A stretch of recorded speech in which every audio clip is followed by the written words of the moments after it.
I'm going to take a few minutes to visit with the membership and inform them of some of the plans that the cooperative has in place. We have an emergency restoration plan which we drill on each year. This plan focuses on restoring power in the event of a major storm or other outage.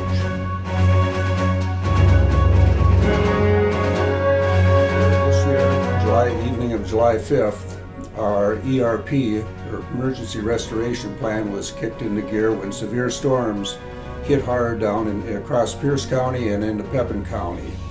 Early that evening, Brad Ristow, Vice President of Electric Operations, initiated a disaster declaration with the majority of outages that we had, and that put into works the plans that we drill on each year. Communications were sent out to employees, staff, and others to inform them of the process. At that time, part of that plan is also communicating with the membership. Well, I know those without power can sit and wonder how long it may take. Rest assured, every effort is being made there to get restoral done safely and efficiently. I got called out Tuesday around 7:30 from CRC. At that time, the storm was hitting us pretty good. Let Brad know. A lot of the subs were out from the transmission being down. Called another lineman in. We went and did some switching, and at that time when we were on the road, we noticed all the trees that were down. Roads were impassable. That time we called Brad in, and he called the rest of the crew. Immediately we assessed the damage and found there was roads that were not travelable and damage that we could not handle on ourselves. At that time, we enacted ROPE, Restoration of Power in Emergency, which with that help, we were able to get crews from Eau Claire Electric Cooperative, St. Croix Electric Cooperative, and Polk Burnett Electric Cooperative. And also we brought in crews from Zeely's Tree Service. Without their help, this storm would have been a massive undertaking for our crews. We were able to wrap it up in about 3 days. There is still some lingering issues out there. We have Zeely's in now taking danger trees and trees that were damaged as we find them.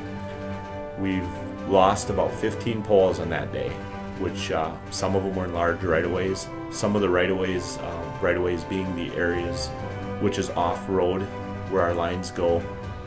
The trees were down in so many directions we could not even find where they were supposed to be. So those crews had to go in there and first clean everything out for us to totally rebuild the lines in those areas. Once again, I'd like to thank everybody who participated, the line crews of Pepin Cooperative Services, the crews that came in from our member cooperatives, other cooperatives, and also for all the staff and the members for their understanding.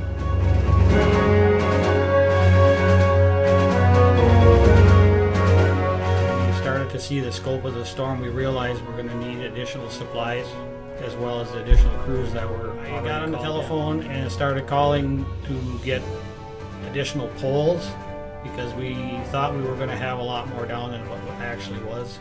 We ended up with only 15 poles we needed to change out. So I got that processed, got that going.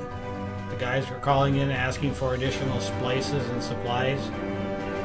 We knew we had some in stock, but not the amount that we thought we were going to need. I ended up calling multiple suppliers until we found one that could deliver, and they packaged them up and physically drove them here to our location so we'd have additional materials. As the crews came in and out looking for more work, we just went down and helped them pile all the materials and equipment on their trucks so they could get back on the road as soon as possible. Front desk handled walk-ins. I went through messages we received from CRC and our other online messages and determined if they were a priority or an emergency.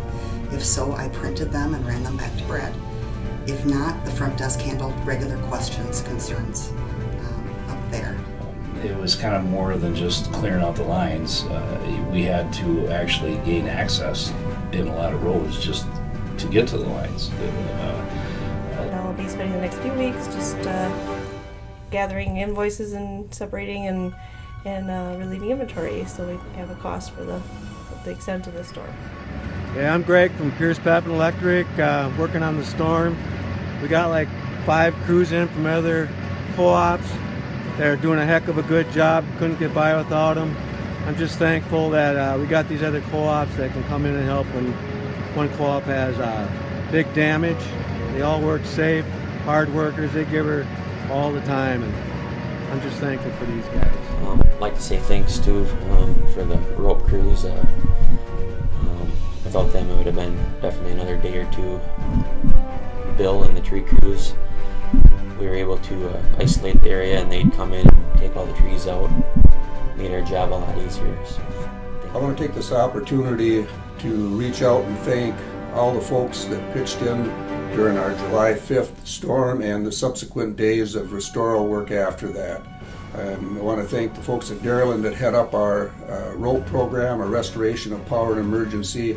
They called upon our neighboring cooperatives, St. Croix Electric, Eau Claire Energy, and Polk Burnett, who sent crews and equipment here to assist our linemen. I want to thank our linemen for working safe, keeping safety a priority, working on getting the members restored as safe and efficient as possible, and the employees within the cooperative were pitched in different roles to help and assist with food, water, shelter, and so forth during it. And absolutely, I want to thank the membership for their patience and their assistance as we work through to get power restored. Thank you very much.